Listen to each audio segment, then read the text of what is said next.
Hello everyone. Welcome back to our another episode on Beyond the Ranks. So, as there's a very popular saying in sports or in cricket as well, that a captain is only as good as the team. So you might have heard Gautam Gambhir saying कि एक छक्के ने world cup नहीं जिताया. You might have heard lots of opinions कि लोग बोलते हैं कि यार कैप्टन का इतना रोल नहीं होता, इंडिविजुअल परफॉर्मेंसेस का बहुत रोल होता है. कुछ लोग बोलते हैं कि यार क्रिकेट एक टीम गेम है, तो इंडिविजुअल एक्सीलेंस से ज्यादा टीम कंबाइंड एफर्ट बहुत ज्यादा मैटर करता है. सो द पॉइंट इज, ऐसा नहीं है कि आज हमने जो अपने पॉडकास्ट पर गेस्ट बुलाए वो क्रिकेटर है, बट मैं क्रिकेट का एग्जांपल इसलिए स्टार्ट कर रहा था क्योंकि क्रिकेट एक ऐसा इमोशन है, एक ऐसा स्पोर्ट है जिससे हर बंदा रिलेट कर सकता है, चाहे वो कोई बच्चा हो या वो कोई कॉर्पोरेट में हो. सो मैंने कैप्टनशिप बोला, लीडरशिप बोला, सो जाहिर सी बात है आज जो हमने बुलाए होंगे वो किसी हायर लीडरशिप रोल पर होंगे, बॉस होंगे. So today we have a very special guest with us, Parvez Siraj sir. Parvez sir is currently the vice president at Lupin. Sir ने पास्ट में सैमसंग के साथ, सर ने पास्ट में पीडब्ल्यूसी और सिप्ला के साथ भी काम किया हुआ है. सिप्ला और पीडब्ल्यूसी में सर डायरेक्टर भी रह चुके हैं. सो इट्स आर ऑनर, और ये मेरे लिए बहुत बहुत प्राउड मोमेंट है कि मैं इतने बड़े लीडर का आज एक इंटरव्यू करने का मेरे को एक अपॉर्चुनिटी मिली है. So sir I am really grateful and I am really glad कि आपने अपने बिजी स्केड्यूल से टाइम निकाला and you accepted my invite for this podcast. So good to have you on our podcast, sir. How are you doing? First of all, Levin, thank you so much for having me here. It's my pleasure to come at this platform, share whatever I have learned so far with you and with the members. Probably, no matter what, it may help anybody, or maybe it may inspire someone and make our lives better. That's the whole idea behind it. Great sir. So बस मैं एक छोटा सा disclaimer देना चाहता हूँ हमारी audience को कि सर ने पीडब्ल्यूसी में बहुत टाइम तक काम किया है, और सर मैनेजमेंट कंसल्टिंग रोल पर सर ने बहुत टाइम तक काम किया है. और एक मैनेजमेंट कंसल्टिंग प्रोफाइल एक ऐसी है कि वो सभी को फैसिनेट करती है, बी इट वो बीटेक का स्टूडेंट है, एमटेक का, एमबीए का स्पेशली. तो हम मैनेजमेंट कंसल्टिंग अराउंड ज्यादा बात नहीं करने वाले, क्योंकि उसके ऊपर ना कि मैनेजमेंट कंसल्टेंट करता क्या है, कैसे बनते हैं, क्या पे स्केल है, क्या स्किल्स रिक्वायर्ड है. You will find n number of videos on social media, on YouTube, on any other platform like LinkedIn. हम बात करेंगे कि यार जो एक लीडर है, जो एक वाइस प्रेसिडेंट रोल पर है, जो एक डायरेक्टर रोल पर है, उनका थॉट प्रोसेस क्या रहता है, वो किस माइंडसेट से सोचते हैं. हर इंडिविजुअल उस ग्रोथ तक नहीं पहुंच पाता, तो कोई तो रीजन होगा कि परवेज सर ने स्क्रैच से स्टार्ट किया, एक एनालिस्ट के रोल से स्टार्ट किया होगा, और आज वो डायरेक्टर, वाइस प्रेसिडेंट की रोल तक भी पहुंचे. तो कोई एक्स फैक्टर रहा होगा सर की जर्नी में, कोई डिफरेंशिएटिंग फैक्टर भी रहा होगा जो सर को डिफरेंस क्रिएट किया, जिसने सर को और बाकी उनके पीयर्स से या जूनियर से या इवन सीनियर से. सो आज हम उन्हीं सभी फैक्टर्स के अराउंड बात करेंगे. तो सर मेरा पहला क्वेश्चन यही रहेगा कि आप अगर ब्रीफ में अपनी एकेडमिक बैकग्राउंड के बारे में बताइए, कि किस ब्रांच से आप आते हैं, प्लस किन किन कंपनीज के साथ आपने काम किया, अगर आप बेसिक नटशेल में हमारे व्यूअर्स को उसके बारे में बता पाए. Okay, so let me walk you through it, my journey. So I'm a mechanical engineer from NIT Silchar, and I did my MBA from IMT Ghaziabad.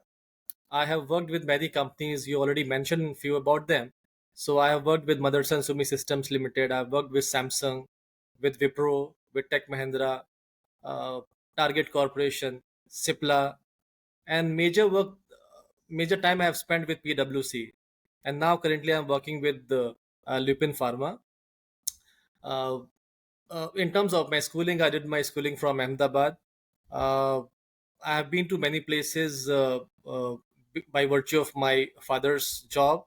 I have traveled multiple locations in India, and because of my consulting background, I got an opportunity to travel to many locations, not only India but also outside India for consulting assignments. So it has been a very fruitful journey so far, and I would like to share many things as well as the discussion goes. Great sir, great.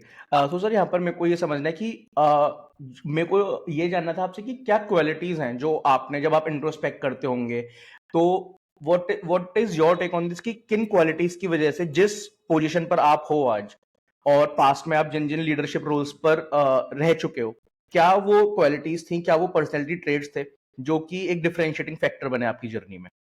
Okay, सबसे पहली बात तो यह है कि ऐसी बहुत सारी स्किल्स हैं या क्वालिटीज की जो आप बात कर रहे हैं, वो हर एक फेज में चेंज होते हैं। तो फॉर एग्जांपल लाइक जब आप अपना करियर स्टार्ट करते हैं, तो आपका मेजर फोकस होता है ऑपरेशनल्स एक्टिविटीज पर। कि फॉर एग्जांपल सपोज आप एक मैन्युफैक्चरिंग कंपनी में हैं और आप शॉप फ्लोर पर हैं, तो आपका मेजर फोकस होगा कैसे प्रोडक्टिविटी एम्प्लॉयज़ की है, कैसे हमारा जो डेली का जो टारगेट है वो कैसे मीट करता है, कोई क्वालिटी इश्यूज तो नहीं है, मैन पावर की अवेलेबिलिटी है कि नहीं है, आपका डेली प्लानिंग करना है। तो ज़्यादातर जो चीज़ें होती हैं वो आपके ऑपरेशंस से रिलेटेड रिवॉल्व होती हैं। ठीक है? तो उस टाइम में जो आपका स्किल सेट है वो इसके आसपास रहता है। जैसे जैसे आप ग्रो करते हैं लीडरशिप रोल पर आगे जाते हैं, फिर आपका जो स्किल सेट है वो चेंज होता है। तो ऐसा नहीं कि कुछ स्किल सेट आपका जो स्टार्टिंग से एंड तक कॉमन रहता है। और तभी बोलते हैं there is a saying like sometimes your strengths can become your weakness and the vice versa as well. So for example, suppose you start your career and you are a very strategic thinker.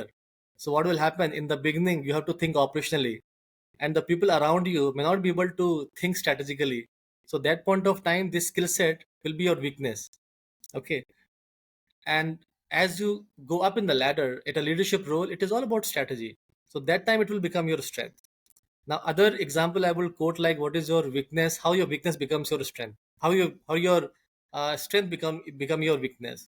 So during the initial of my career, I was very, I was known for my speed.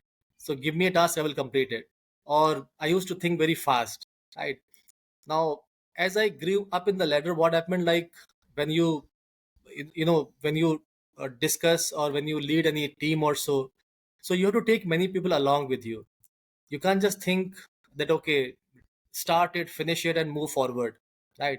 At that point of time you have to engage a lot of people. You have to engage a lot of people not because of only execution of it, but also managing their own emotions and egos and many things, right?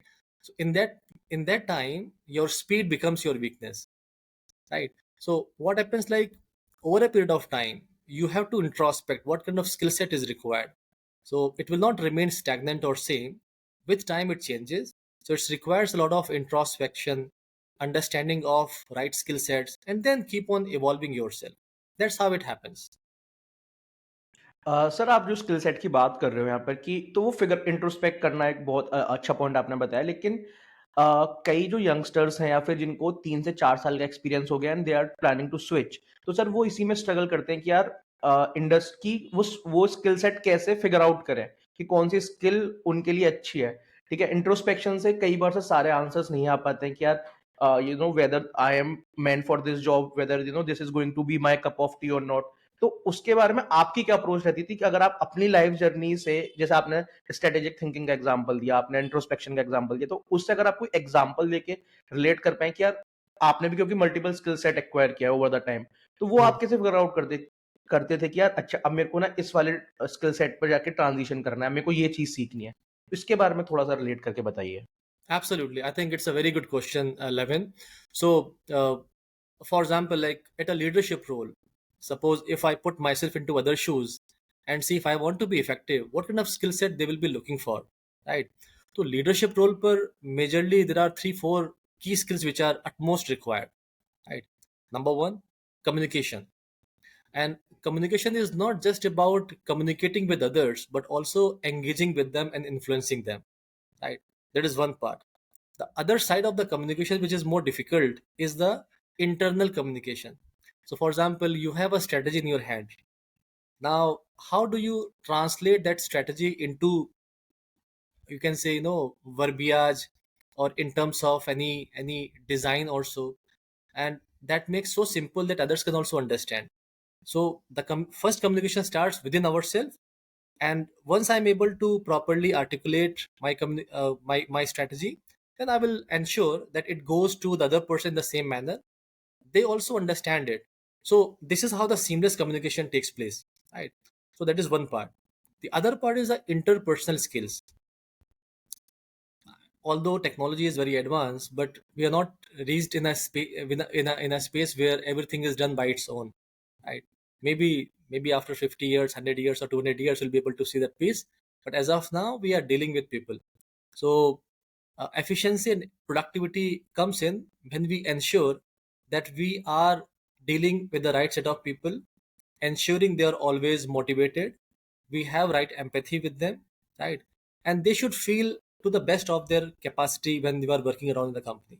Okay, that is the second part of it. Then there are other dimensions as well, for example, like analytical skill and decision making skills. A lot of people, they struggle in taking decisions, they need some support, or they want others should take decisions on their behalf, right? But it's a journey. So one should also have a risk taking appetite, right? Risk doesn't mean like, you just take a risk and make a big bang or so, but yes, there should Calculated be risk. calculated risk. Yeah. Yes. And that is also a part of the leadership team. So person should be able to take risk and learn from the experiments they do. And once you learn it, then automatically it becomes a cycle. So these are the 3 4 key skills one should have, and at least I have tried to inculcate in myself for a period of time, and I'm definitely getting benefits of the out of these skills. Great sir, great. So sir, इसके बाद ना मेरे को ये भी समझना है कि लेट्स से आपने, मैं जब आपकी प्रोफाइल देख रहा था तो आपने सबसे ज़्यादा टाइम पीडब्ल्यूसी को डिवोट किया है।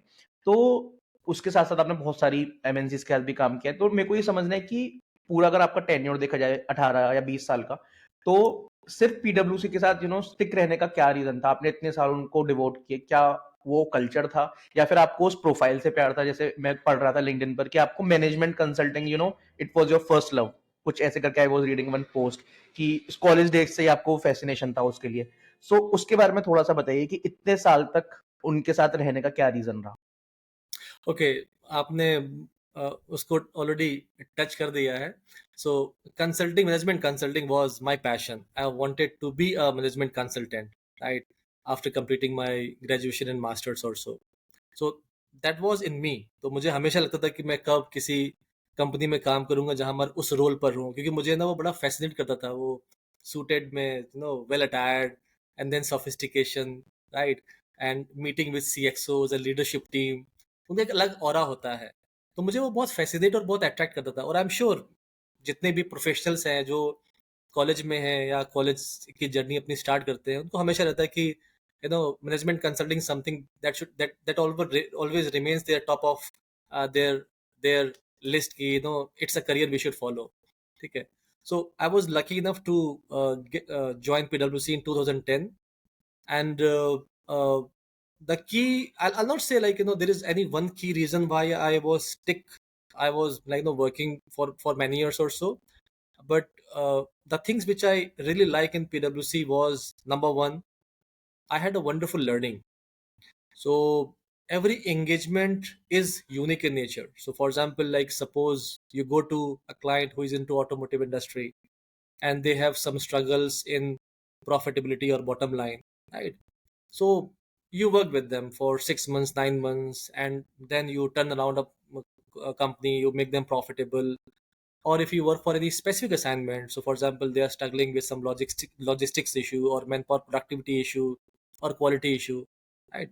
So you work there for a few months and then you come out with a flying colors and say, I have done that. So you see a result of your own hard work and the team that works along with you, right? So every engagement is unique in nature, so the learning is always kind of moving, and it keeps you kicking all the time. So that is one part. And the second part is we work with multiple industries as well. So name an industry and I have worked with, be it automotive, consumer durables, IT, BPO, telecom, steel, metal and mines, right? Pharma. So consulting is the only industry that gives you such a wide experience, and every industry has their own peculiar problems. So maybe, for example, like pharmaceutical industry or chemical industry may look little similar, but both have their own problems. So, for example, automotive or consumer durables, right? They may look manufacturing, right? But they have their own challenges, their own issues, their own uh, you can say problems, right? So when you work with multiple industries, you get to know a lot of nuances, a lot of nitty gritties, a lot of problem statement which are specific to that industry. And also you get an opportunity to use some leading practices from one industry to another, because they may not have seen it. So for example, if I am working in one industry for next last 15, 20 years, so I am bound to think in those lines, and that's how the human behavior is, right? But if I have a visibility of some leading practices or good practices of other industry, maybe after doing some customization I can implement it, and that can, you can say, without reinventing a wheel, you can start uh, benefited from those initiatives also, right? So uh, first was learning was amazing. I got to know diverse experiences, multiple industries. I traveled in multiple locations, multiple countries by virtue of these consulting assignments. So I was exposed to multiple, you can say, cultures, multiple organizations, multiple ways of working, right? Uh, and that kept me kicking all the time. So that is how my journey has been, and I have really enjoyed every bit of my time I spent in PwC or my consulting days. So thank you so much for your detail response sir. यहाँ पर ना मेरा एक follow up question है। जैसे आपने multiple industries के बारे में बताया कि इन इंडस्ट्रीज के साथ आपने काम किया, बहुत बहुत बड़ा, अगर मैं इंडस्ट्रीज की बात करूं तो आपकी टूल किट में बहुत सारी स्किल्स भी हैं और इंडस्ट्रीज का एक्सपोजर भी है। इसमें मेरे को ये समझना है कि बहुत ज्यादा ना एक फेमस कोटेशन है कि jack of all trades master to none. तो आज की डेट में क्या हमें एक स्पेसिफिक स्किल सेट से अटैच रहना चाहिए और उसका हमें एक्सपर्ट बनना चाहिए, या फिर हमें वर्सेटाइल और अडेप्टेबल होके सभी ट्रेड्स, मतलब सभी के बारे में थोड़ा थोड़ा थोड़ा थोड़ा पता होना चाहिए? क्या डिमांड है आज की डेट में? Wonderful question, Lavin. So there is no right or wrong answer, by the way. Okay, uh, and it is linked to what is your purpose in life. So, for example, like what makes you happy, what satisfies you as a professional, right? So when I was moving from one industry to another, so if you look at my profile, I've worked in many companies. Other than PwC, I may not have spent more than 2.5 years or 3 years, right? And I kept on changing. So a lot of my friends used to say, you are spoiling your career, or this is not good and all. But somewhere down the line, I knew that this is making me happy. So every time I moved to another industry, I was always excited to learn something. And when I say learn something, learn few things, like, what is this industry about, what is the supply chain, what are the key challenges, problems it has, how can I bring value on the table by solving the problems also, right? So that helped me a lot in the journey, and trust me, it has really helped me growing in my career. So it has never became any negative tick mark that, okay, because you have changed in many industries, so uh, I may have uh, got any negative feedback from my leaders or wherever I've joined. They have always appreciated my diverse experiences. या सो thank you so much for your detail response sir. Sir यहाँ पर मेरे को एक चीज समझनी है कि आपने अपने पूरे टेन्योर में थाउजेंड्स ऑफ इंटरव्यूज लिए होंगे। तो आज की डेट में ना एआई भी आ रहा है, तो आपने बहुत सारे मीम्स देखे होंगे, बहुत सारी वीडियोस रील्स देखी होंगी कि लोग प्लेसमेंट में ना अपने दोस्तों की हेल्प करते हैं। एआई आ गया है, तो उस पर एआई बहुत ज्यादा ना हेल्प कर देता है इंटरव्यूज में भी। तो आप कैसे मेक श्योर करते हैं ये कि यार हम एक ऑथेंटिक और जेन्युइन कैंडिडेट को ही सेलेक्ट कर रहे हैं, और सही कल्चर लेके आ रहा है वो बंदा? इन सारे पैरामीटर्स को आप कैसे जज करते हो? Very good. सो कहते हैं ना कि a tongue can lie but a face can not. तो अगर कभी भी कोई प्रिटेंड करने की कोशिश करता है या किसी और का थॉट प्रोसेस अपने ऊपर डालने की कोशिश करता है, तो थोड़ी देर के बाद वो अपने आप रिफ्लेक्ट होना शुरू हो जाता है, ठीक है ना? तो फॉर एग्जाम्पल, मैं जो भी हूँ वो मेरे टोन में, मेरी बॉडी लैंग्वेज में, मेरे कन्विक्शन में वो साफ साफ नजर आएगा जो मैं हूँ। अगर मैं कुछ और कॉपी करने की कोशिश करूंगा ना, तो थोड़ी देर के बाद मैं अपने रंग में आ जाऊंगा, right? And that is more detrimental. So we have to be very authentic. अगर अगर क्योंकि अगर मैं यूनिकनेस लेकर नहीं आऊंगा ना, तो मुझे वो चीज किसी को अट्रैक्ट नहीं करेगी। तो कहीं ना कहीं, as an individual also, I need to bring some kind of uniqueness that may attract others, right? तो इंटरव्यूज वगैरह में जो दो तीन चीजें जो हम लोग चेक करते हैं, ऐसा नहीं कि आधे घंटे के या 45 मिनट्स के इंटरव्यू में आप सब कुछ गेज कर लोगे, राइट? लेकिन एटलीस्ट आपको एक हाइपोथेसिस मिल जाता है कि इसकी ओवरऑल पर्सनालिटी क्या है, ओवरऑल थिंकिंग क्या है, ओवरऑल माइंडसेट क्या है, और वो कई चीज़ों से बैकअप होता है। तो for example, in interview, especially in a leadership role, communication is number one, right? Then your past experiences जहाँ सर आपने कुछ अचीव किया है, वो आपका सेकंड हो जाता है। और उसका सेकंड का जो बी पार्ट है वो ये है कि आपने उसे लर्न क्या किया है। तो फॉर एग्जांपल आपके कुछ अचीवमेंट्स होंगे, कुछ आपने रिस्क लिया होगा, राइट? मगर उससे आपने सीखा क्या है, वो उसका बहुत इंपॉर्टेंट पार्ट है। और वो माइंडसेट होता है सीखने का। बहुत से लोग रिस्क इसीलिए नहीं लेते हैं क्योंकि उनको लगता है कि कहीं फेल ना हो जाए, राइट? तो और लीडरशिप रोल में क्या है ना, हर चीज़ बहुत ब्लैक एंड व्हाइट नहीं होती है। इनिशियल लेवल पर सब कुछ ब्लैक एंड व्हाइट होता है काफ़ी हद तक। फॉर एग्जांपल, आज का क्या प्लान है, कितना प्रोड्यूस करना है, ठीक है ना? ये सब कुछ नज़र आता है आपको कि सारी चीज़ें टेंजिबल होती हैं। कि कोई आपको प्लानिंग टीम आपको प्लान प्लान देगा, जो मटेरियल्स टीम है आपको रॉ मटेरियल इशू करके देगा, ठीक है ना? जो आपकी मेंटेनेंस टीम है वो आपके मशीन्स का ब्रेकडाउन वगैरह ठीक करेगा या उसका मेंटेनेंस करेगा। और जो प्रोडक्शन टीम है वो उसको मैन्युफैक्चर करेगा सारे रिसोर्सेज को मिलाने के बाद। तो चीज़ें बहुत ही क्लियर कट होती हैं। लेकिन जैसे जैसे आप लीडरशिप लेवल पर जाते हैं, वो चीज़ें आपकी ना वेक होनी शुरू आती हैं। वहाँ पर कई सारी चीज़ें बहुत ग्रे फॉर्म में रहती हैं। और उसी ग्रे फॉर्म को आप कैसे नेविगेट करते हैं, वो आपका एक एक एक पर्टिकुलर निश बन जाता है, ठीक है ना? तो जैसे जैसे आप लीडरशिप रोल पर जाते हैं तो आपका कम्युनिकेशन कैसा है, आपकी इंटरपर्सनल स्किल्स कैसी हैं, कैसे आप प्रॉब्लम्स को सॉल्व करते हैं, और सॉल्व करने से पहले आप कैसे अप्रोच करते हैं, ठीक है ना? अगर आप किसी भी डॉक्टर के पास जाते हैं ना, तो वो सॉल्यूशंस के लिए हार्डली 10 सेकंड्स यूज़ करता है। लेकिन वो आपसे ना करीब 15 से 20 मिनट तक सिर्फ क्वेश्चंस पूछता रहता है। तो ये जो प्रोबिंग है ना, ये प्रोबिंग वो लाती है, उसको उसको प्रोबिंग से वो पता करता है कि प्रॉब्लम क्या है, और फिर वो सॉल्व करता है। तो बेसिकली जो प्रिस्क्रिप्शन है ये सॉल्यूशन है, और जो प्रोबिंग क्या है वो प्रॉब्लम सॉल्विंग है, ठीक है ना? कई बार क्या था, हम लोग अपने पास्ट एक्सपीरियंसेस की वजह से या अपनी अपनी ही नॉलेज के बैगेज की वजह से बहुत जल्दी सॉल्यूशन ओरिएंटेड बन जाते हैं, ठीक है ना? सॉल्यूशन देने वाले बहुत सारे हैं, लेकिन प्रॉब्लम सॉल्व करने वाले कितने हैं, वो एक इशू है। तो प्रॉब्लम सॉल्विंग स्किल एक ऐसी स्किल है जो आज से 1000 साल पहले, अभी और 1000 साल तक आने वाले टाइम में हमेशा तक ऐसी ही ऐसी रहने वाली है। तो ये 3-4 स्किल्स ऐसी हैं जो कि these are must to have, और यही आपको बाकी लोगों से डिफरेंशिएट करती हैं, ठीक है ना? ग्रेट तो सर, ग्रेट। ये डायमेंशन बहुत क्रिटिकल हो जाता है। मतलब ये काफ़ी ज़्यादा वैल्यू एडिशन था आपकी साइड से।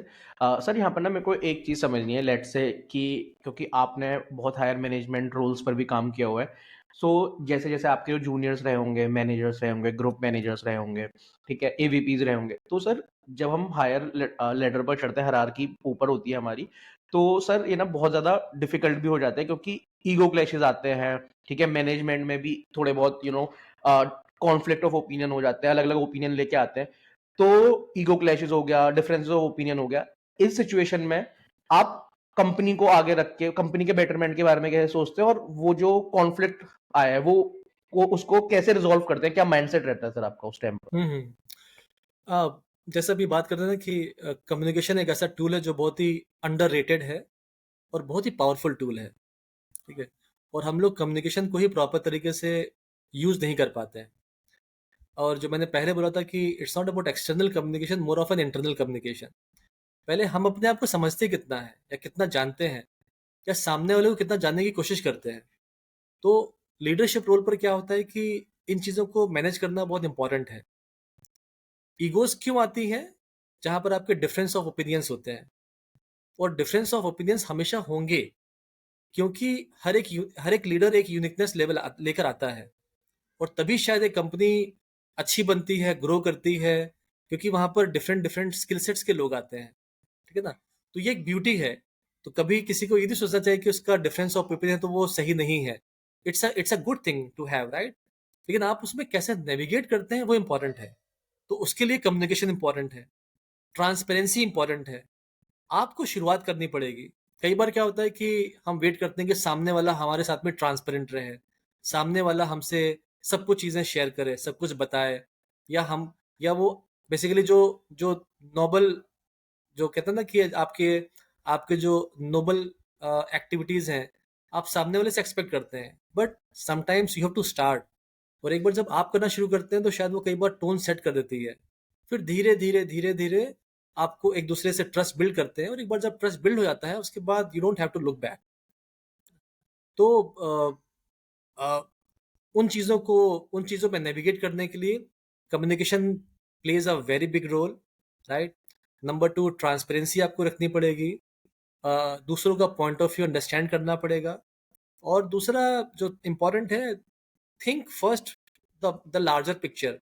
कई बार हम छोटी छोटी चीज़ों में उलझ जाते हैं और बड़ी पिक्चर को भूल जाते हैं, ठीक है ना। तो we don't have to win all the battles, right, sometimes we have to think about a war. तो अगर आप किसी कंपनी में काम करते हैं तो always have a strategic view कि आपका बड़ा बिग पिक्चर क्या है, और उस बिग पिक्चर में आप क्या करते हैं, कैसे आपको निकालना है। आपको ज़रूरी नहीं कि आपको हर एक आर्ग्यूमेंट में जीतना है, या हर हर जगह पर आपको इंटरवीन करना है, कोई ज़रूरत नहीं है, ठीक है। तो ये सारी चीज़ें हैं जो हेल्प करती हैं आपको इजीली इजीली नेविगेट करने में उन टफ सिचुएशंस में। सर यहाँ पर ना मेरा एक थोड़ा सा लाइटर नोट लाइक वाला एक क्वेश्चन है कि सर जैसे है ना आप इंस्टाग्राम पर देखते होंगे कि मैनेजर्स ओरिएंटेड बहुत ज्यादा ना मीम्स बनते हैं, रील्स बनती हैं मैनेजर को रोस्ट करते हुए। सर आपने भी बहुत बार मैनेजर रोल पर काम किया होगा, तो सर मेरे को ये समझना है कि कई बार ऐसा भी होता होगा, आजकल तो 360 फीडबैक वाला भी कल्चर चल गया है कि हम अपने सीनियर्स को भी फीडबैक पास ऑन कर सकते हैं। तो क्योंकि सर लाइक हमेशा ऐसा नहीं होता कि पॉजिटिव ही फीडबैक आते हैं, नेगेटिव फीडबैक्स भी आते होंगे आपको पीयर से, जूनियर से, सीनियर से। सर उस केस में जब आपको वो फीडबैक पास ऑन होते हैं या पता चलते हैं, लेट्स से बैक बिचिंग के थ्रू पता चलते हैं या फिर सीनियर से पता चलते हैं कि परवेज आपके ये फीडबैक आया है, तो सर आप उसे कैसे चैनलाइज करते हैं, उसे कैसे एक्सेप्ट करते हैं हार्श फीडबैक या नेगेटिव फीडबैक को, और फिर कैसे आपकी स्ट्रेटेजी रहती है और आप बाउंस बैक कैसे करते हैं उस सिचुएशन में? ओके। सबसे पहली बात तो जब भी हम फीडबैक वर्ड यूज कर सुनते हैं ना, तो हमेशा क्यों आता है कि नेगेटिव थिंग, राइट। सो फीडबैक जो टर्म है ना, जब भी हम नहीं बात करते कि उसको फीडबैक हाँ, देना है या फीडबैक लेना है, तो हमेशा माइंड में एक नेगेटिव चीज बनती है, ठीक है ना। सही बात। लेकिन फीडबैक आपका पॉजिटिव भी हो सकता है, नेगेटिव भी हो सकता है। तो मेरी नज़र में तो जो नेगेटिव फीडबैक है वो आपको हमेशा हेल्प करने वाला है। जो आपकी स्ट्रेंथ है वो तो आपकी स्ट्रेंथ है, वो कहीं बदलने वाली नहीं है, राइट। लेकिन आप इम्प्रोवाइज कैसे करेंगे? आप सिर्फ इम्प्रोवाइज तभी कर सकते हैं जब आप वो फीडबैक सुने जो आपको हेल्प करेगी आपको इम्प्रोवाइज करने के लिए या आपको इवॉल्व करने के लिए। और वो नेगेटिव फीडबैक ही जिसको हम थोड़ा सा कॉर्पोरेट लेवल पे बोलते हैं areas of opportunity, instead of calling as a negative feedback, right, थोड़ा सा उसको टोन डाउन करने के लिए, ठीक है। तो अ, अब ये क्या है ना कि सभी लोग इसको अलग अलग तरीके से इंटरप्रेट करते हैं, ठीक है ना। और शायद यही फिर वजह होती है कि कौन कितना अपने आप को इम्प्रोवाइज करता है। मेरी नज़र में तो जो पॉजिटिव बातें मेरे बारे में लोग बोलेंगे वो तो मेरे अंदर है, वो कहीं जाने वाली नहीं है, ठीक है ना। लेकिन जो मुझे इम्प्रूव करेगा, जो मेरा एक नेक्स्ट वर्जन बनेगा, वो तभी बनेगा जब मुझे अपने इम्प्रूवमेंट अपॉर्चुनिटीज मालूम पड़ी।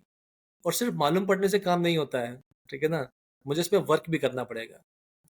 और लकीली 18-20 साल के करियर में जितने भी लीडर्स के साथ मैंने काम किया है वो सारे बहुत ही अमेजिंग लीडर्स थे।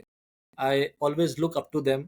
उनमें ऐसी ऐसी यूनिक क्वालिटीज़ थी कि जो मुझे हमेशा लगता है कि काश मैं भी ऐसा बन जाऊं, ठीक है। And they were always very transparent in terms of sharing my areas of improvement और the good things which I am doing. And they did not use to wait for the year end कि जब साल खत्म होने वाला होगा, Feb के month में या मार्च के मंथ में जब अप्रेजल होता है, फिर वो आपसे बोलेंगे कि अच्छा तुमने यहाँ पर इम्प्रूव करना है, या ये आपने वहाँ पर ऐसा किया था। They use to give feedback right at the right time.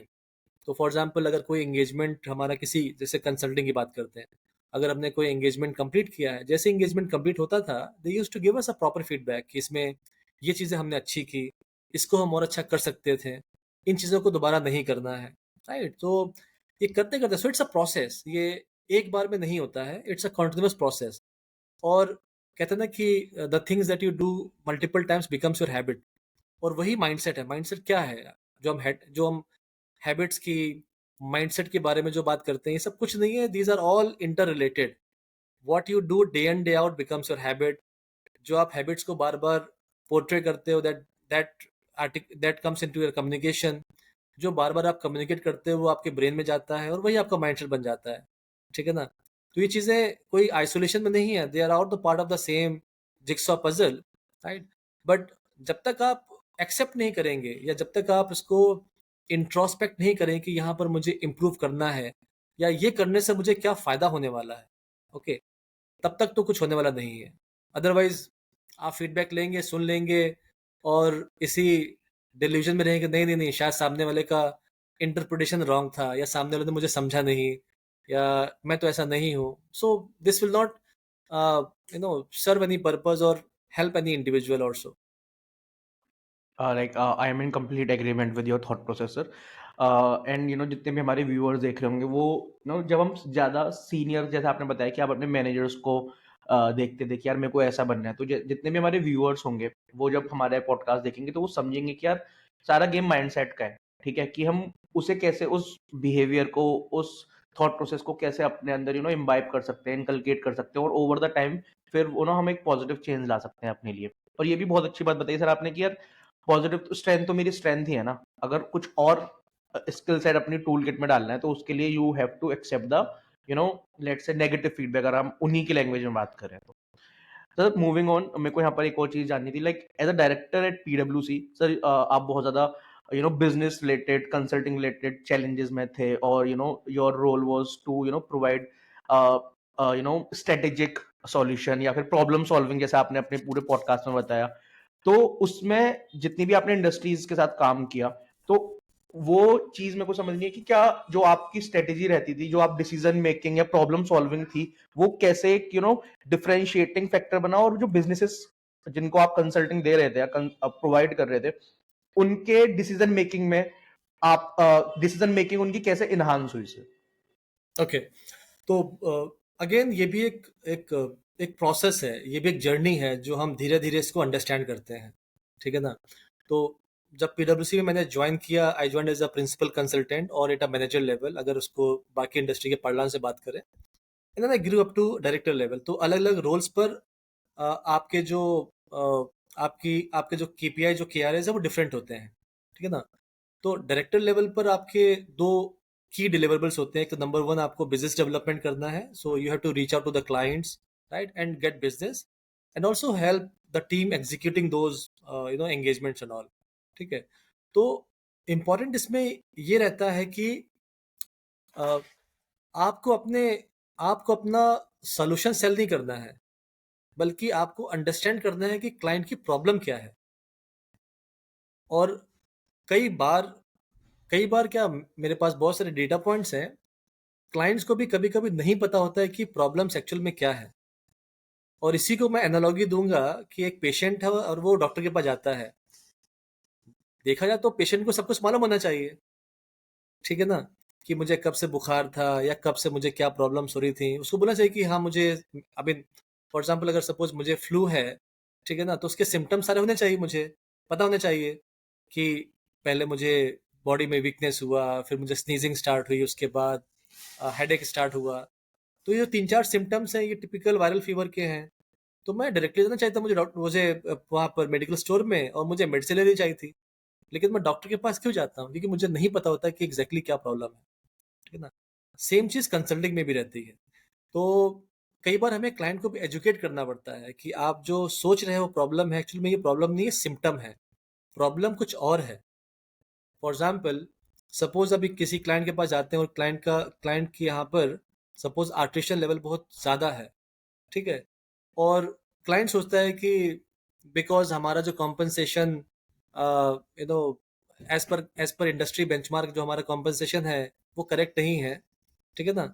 और वो उसी हिसाब से सपोज़ डिसीज़न्स लेता है कि हम उसको थोड़ा-सा रिविज़िट करेंगे, कॉम्पेंसेशन को ठीक करेंगे। लेकिन अगर बाद में देखें वहाँ पर आपका जो आर्टिशन है उसमें कोई फ़र्क नहीं पड़ता, बल्कि वो और बिगड़ जाता है, क्योंकि आपने इसको ट्विक करने से बहुत लोग को और अपसेट कर दिया, ठीक है?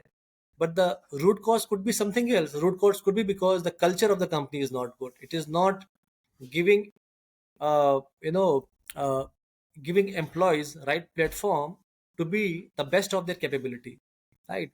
तो कई बार क्या होता है कि क्लाइंट को खुद एजुकेट करना पड़ता है कि प्रॉब्लम्स कहाँ पर हैं, आपको कहाँ पर फोकस करना है, किन एरियाज में फोकस करना है। और वो करने के लिए आपको you you have to put yourself into their shoes, right?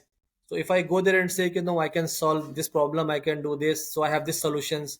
So I don't have to go and sell my solution. Instead, I need to understand what is the problem client has. Have they defined the problem properly, or we help them defining the problem properly? And the moment you do it right, even without giving a solution, the client will have a trust that yes, this person or this team or this company has understood my problem, and because they have understood my problem, definitely they will be able to solve it. Great, sir. Great. Sir, this was, totally value addition from your side. So, sir, this is going to be my last, topic that we would be discussing. Sir, क्योंकि मैं खुद life sciences industry से आता हूँ, तो pharma की थोड़ा बहुत नॉलेज है। तो आप क्योंकि मैकेनिकल इंजीनियरिंग बैकग्राउंड से आते हैं और अभी आपने लीडरशिप रोल पर ट्रांजिशन किया, पास में आपने सिप्ला के साथ काम किया, अभी ल्यूपिन के साथ आप एसोसिएटेड है। तो सर, बाकी इंडस्ट्रीज से अगर मैं जितने भी इंडस्ट्रीज में आपने काम किया उससे बात करूं तो फार्मा इंडस्ट्रीज आपको कैसे एक्साइट करती है और कैसे क्या क्या चैलेंजेस लगते हैं आपको, और इसे आप एज अ अपॉर्चुनिटी की तरह कैसे देखते हैं, और अपने करियर को इस इंडस्ट्री में क्या आगे how you are planning to grow in this domain only, sir? Okay, so pharma industry was something which was kind of untouched territory for me till the time I joined Cipla. But that was a very short tenure of 1.5 years, and that too it was a COVID time. So there was nothing much either I could add or I could learn much, right? So I was very keen and very excited to join the industry again, which I am luckily got an opportunity. And the good part is like I'm at a role where I can have a end-to-end visibility because I'm doing a kind of program management role, right? So as you say, how do I see myself growing? So definitely, the more you learn, uh, the more you will be capable of solving a lot of problems. So learning is my first priority as of now. The more areas I can cover, different departments, what are the peculiar challenges they are facing, and also looking at the broader perspective, like how the industry is going, what are the challenges in the industry in terms of the supply chain, in terms of compliances part, right? How the competition is growing, who is doing what are the niche things for my current companies, how can we do better? So there is a long way to go. I'm sure as we move forward, a lot of things will unfold, and the journey will continue.